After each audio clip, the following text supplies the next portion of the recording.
Madam నమస్తే madam. మీరు చూస్తున్నారు దాదాపు చంద్రబాబు వస్తున్నారని మీరు 10 రోజుల నుంచి చాలా సీరియస్ గా ఎక్సెప్ట్ చేస్తున్నారు. కానీ ఉన్నటువంటి వాటి జరిగిన ఇన్సిడెంట్ పై మీరు ఎట్లా స్పందిస్తారు? ఇది తెలుగుదేశం పార్టీ ప్రతినిధుల సభ. అంటే డెమోక్రసీలో ఏ రాజకీయ పార్టీకైనా వారి సమావేశాలు నిర్వహించుకునేటువంటి సభ ఇది. ఈ సభని డిస్టర్బ్ చేయాలని చెప్పి ఎంఆర్పిఎస్ వారు ఆలోచించడం, వాళ్ళు ఒకసారి ఆత్మవిమర్శ చేసుకోవాలి. గతంలో అసెంబ్లీలో ఎంఆర్పిఎస్ ఏదైతే ఏబీసీ వర్గీకరణ ఉందో దాన్ని తెలుగుదేశం పార్టీ పూర్తి సపోర్ట్ చేసింది.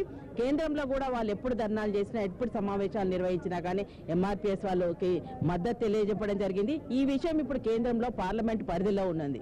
అటువంటి సందర్భంలో ఇక్కడ అనవసర రాధాంతం రాత్రికి రాత్రి ఒక టెన్షన్ క్రియేట్ చేయాలన్న ఆలోచన కావచ్చు, మీళ్ళ పార్టీ కావచ్చు, చంద్రబాబు తెలంగాణకి ఎందుకు వస్తున్నారు, ఎందుకు ఏమని చెప్పబోతున్నారు ఒక క్వశ్చన్ అడుగుతాం.